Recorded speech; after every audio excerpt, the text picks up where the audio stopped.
Hello. Doctor Ghosh বলছেন? না, আমি ওনার কম্পাউন্ডার বলছি, বলুন। আমি বাপি বলছি। কে বাপি? লাও বাবা, বাপি মানে বাপি, আমি বাপি, আমি কে আবার কি করে বুঝাবো বলুন।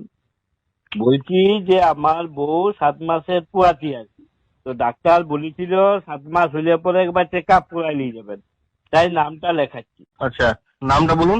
আমার বউ। কি কি বলছেন? আমার বউ, আমার বউ?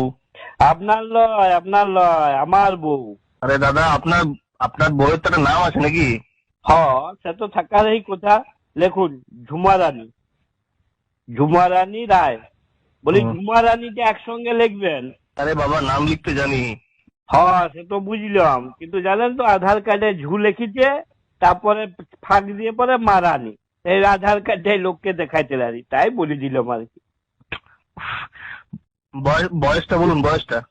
এই 32 নাহলে 33 হবে তো নাকি? এটা আমি কি করে বলবো? আচ্ছা, আপনি তো আচ্ছা লোক মশাই, আমি কি করে বলবো আপনার বউয়ের বয়স কত?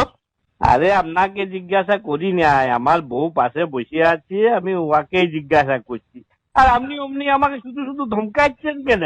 আরে দাদা, আরে আরো পেশেন্ট আছে দাদা, ব্যস্ত আছি। তো আমার বউ কি পেশেন্ট লয় নাকি?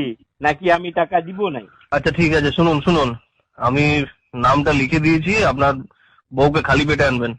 আচ্ছা মশাই, আপনি তো বেশ কথা বলছেন। বললি আপনাকে তো বললাম আমার বউ 7 মাসের পুয়াতি, তোমাকে আমি খালি পেটে কি করে নিয়ে যাবো? ও দাদা, আপনি কি কাজের সময় ইয়ার্কি মারছেন নাকি? হ্যাঁ, খালি পেট, খালি পেটে মানে কিছু না খেয়ে আসার কথা বলছি। কাল সকাল 8:30টায় চলে আসুন। দাদা কালকে হবে না, কালকে আমার একটুকু কাজ আছে, মাঠে ফাটে একটু খেতারও করতে হবে, আমি পরশু যাব। পরশু হবে না, পরশু ডাক্তারবাবু, পরশু থেকে 11 দিন থাকবেন না, বাইরে যাবেন। এটা কিরকম হইলো? ওই আমার বউ এখন পুয়াতি আর ডাক্তার বাবু এখন বাইরে গেলে কি করে হবে? তাহলে আমার বউকে দেখবে কে? শুনুন শুনুন, পেশেন্টদের যাতে অসুবিধা না হয় সেই জন্য ওই কটা দিন অন্য একজন ডাক্তারবাবু থাকবেন, উনি দেখে দেবেন, কোনো অসুবিধা হবে না, আপনি পরশু আসুন। বলি এটা কি যাত্রা রিহার্সেল হচ্ছে?